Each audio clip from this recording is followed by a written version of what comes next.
Hello friends, आज इस video में हम सीटेट के सीडीपी का मोस्ट इम्पॉर्टेंट टॉपिक इंटेलिजेंस के अबाउट पढ़ेंगे। इंटेलिजेंस क्या है? इंटेलिजेंस समस्याओं को सुलझाने में मदद करता है। इंटेलिजेंस एक मल्टी डायमेंशनल है और जिसके अंदर इंटेलिजेंस रहता है, इट मीन्स बुद्धि रहती है, वो मल्टी डायमेंशनल होता है। और जो हमारी बुद्धि है वो परिवर्तनशील है, और जो बुद्धि है वो हमारी अनुकूलन यानी एडॉप्टेशन को स्थापित करने में हमारी हेल्प करती है। अब हम इसमें देखेंगे बुद्धि के प्रकार के बारे में। Types of intelligence. थॉर्नडाइक के अनुसार बुद्धि के 3 प्रकार होते हैं। फर्स्ट हमारा है कॉन्क्रीट इंटेलिजेंस, इट मीन्स मूर्त बुद्धि। मूर्त बुद्धि से अभिप्राय है जो चीज़ें हमारे सामने होती हैं। मूर्त का मतलब है प्रत्यक्ष। जिन चीज़ों को देखकर हम कार्य करते हैं वो हमारे मूर्त बुद्धि के अंतर्गत आती हैं। जैसे कि हमारा मैकेनिक हो गया, हमारा कारीगर हो गया, ये सब मूर्त बुद्धि के ही उदाहरण हैं। एंड सेकंड हमारा है अमूर्त बुद्धि। जो बुद्धि हमें दिखाई नहीं देती, जो भावनाओं और विचारों से संबंधित है। जैसे हमारे कवि हो गए, कवि वगैरह कविता सुनाते हैं ना, तो ये सब हमारे भावनाएं हैं, विचार हैं, विचारों से ही कविता लिखी जाती है। तो जो बुद्धि हमें दिखाई नहीं देती है, जो भावनाओं और विचारों से संबंधित होती है, वो हमारा अमूर्त बुद्धि का उदाहरण है। लाइक कवि, डॉक्टर, चित्रकार हमारे हो गए। ठीक है। थर्ड हमारा है सामाजिक बुद्धि। जो समाज सेवी होते हैं, समाज के लिए कार्य करते हैं, वे हमारे सामाजिक बुद्धि के अंतर्गत आती हैं। समाज सेवी कौन होते हैं? हमारे जैसे नेता, व्यवसायी, समाज सेवी, अध्यापक आदि हमारे, इनके अंदर सामाजिक बुद्धि होती है। ये क्या करते हैं? जैसे ये अपनी बातों को दूसरों के सामने प्रेजेंट कर पाते हैं, समझा पाते हैं। इनके अंदर सोशल इंटेलिजेंस ज़्यादा होती है।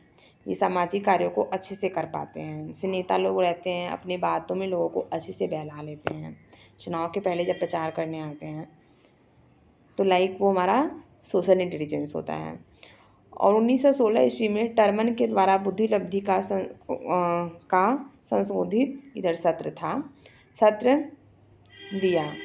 टर्मन ने दिया था 1916 में बुद्धि लब्धि का संशोधित सत्र। इन्होंने संशोधन किया था, एक सूत्र दिया था, मानसिक आयु बटे अपान वास्तविक आयु, मेंटल एज अपान क्रोनोलॉजिकल एज इंटू 100 रहेगा हमारा। ये एग्ज़ाम में भी हमारा पूछ लेता है बुद्धि लब्धि का फॉर्मूला। और बुद्धि लब्धि और उसकी स्थिति की जांच कैसे होगी? जैसे हमारा ये हमारा इधर IQ है, इधर हमारी स्थिति है। जिसकी जितनी आयु है तो वो उस हिसाब से रहेगा। 25 से कम जिसका आयु है तो हमारे इडियट में आते हैं, एकदम मूर्ख रहते हैं।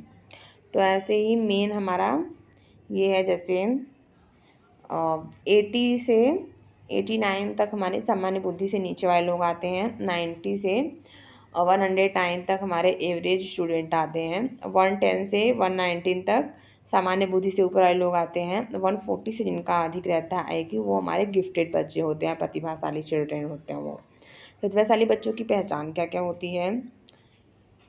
यहाँ पे टर्मन ने बताया था, अपने डिसीज़न में वो इंडिपेंडेंट होते हैं, अपना कोई सा भी डिसीज़न खुद लेते हैं। उनमें सेल्फ एफिशिएंसी हाई होती है, आत्म क्षमता, और उनमें क्रिएटिविटी ज़्यादा होती है, क्यूरोसिटी ज़्यादा होती है। उनके अंदर क्रिएटिव आइडियाज़ ज़्यादा होते हैं, इनमें क्यूरोसिटी बहुत ज़्यादा होती है। इन्हें ऐसे सपोर्ट की ज़रूरत होती है जो स्कूल के थ्रू उन्हें अक्सर नहीं मिल पाता है। जैसे गिफ्टेड बच्चे ऐसे होते हैं, उन्होंने एक बार जो भी सोच लिया कि हाँ हमें इस पे काम करना है या हमें ये बनना है, उसके लिए फुल कॉन्फिडेंट रहते हैं और उसके लिए फुल मेहनत करते हैं वो उस चीज़ को पाने के लिए, उस चीज़ में सफल होने के लिए। और एंड देन उसके बाद हमारा है बुद्धि का सिद्धांत, थ्योरी ऑफ इंटेलिजेंस। तो मेन जो था वो फर्स्ट हमारा था द्विकारक सिद्धांत, 2 फैक्टर थ्योरी। इस कारक को स्पीयरमैन के द्वारा दिया गया था। उन्होंने बताया था कि बुद्धि जो है हमारी 2 तत्वों से मिलके बनी हुई है। पहला हमारा जी फैक्टर यानी जनरल एबिलिटी, और एक हमारा ये सेकंड हमारा है एस फैक्टर। ये दोनों हमारा स्पीयरमैन ने दिया था। ठीक है। हमारा फर्स्ट है, व्यक्ति में सामान्य बुद्धि जन्मजात होती है, यह हर किसी में अलग अलग होती है। और सेकंड हमारा है एस फैक्टर, जो कि ये दूसरों से अर्जित करने वाली बुद्धि होती है। देखो फर्स्ट हमारा है जैसे जन्म, जैसे सिंगर का बच्चा, कोई सा भी गायक है उसका बच्चा गायक ही अगर बन रहा है, उसके साथ अच्छा गा ले रहा है, तो वो उसकी जन्मजात बुद्धि है, वो उसे जन्म से ही मिली है, उसको जन्मजात मिली है। ठीक है।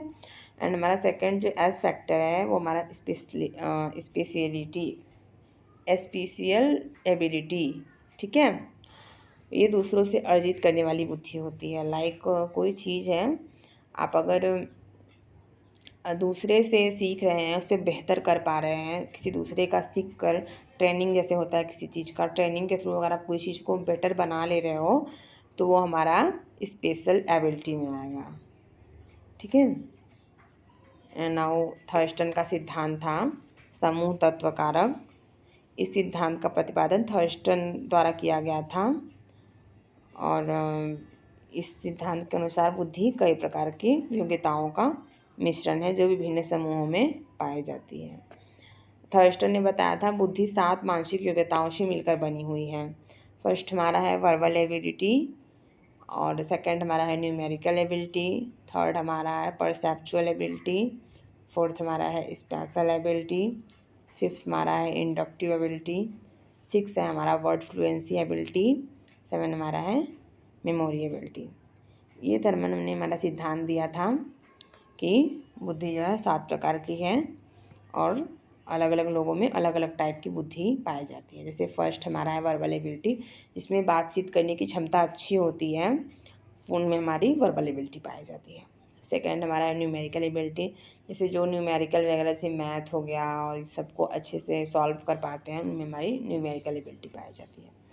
परसेप्चुअल एबिलिटी हो गई, जैसे किसी चीज़ का आप अंदाज़ा लगा कर ही उसे भांप ले रहे हैं, तो वो हमारा, और एकदम करेक्ट, जो भी आप अनुमान लगा रहे हैं वो करेक्ट है। ठीक है। जैसे रसोई घर में कुछ पक रहा है, आपने अनुमान लगाया उसकी महक से कि हाँ ये चीज़ बन रहा है, और सच में रसोई घर में वही पक रहा है, तो यानी आपके अंदर परसेप्चुअल एबिलिटी ज़्यादा है।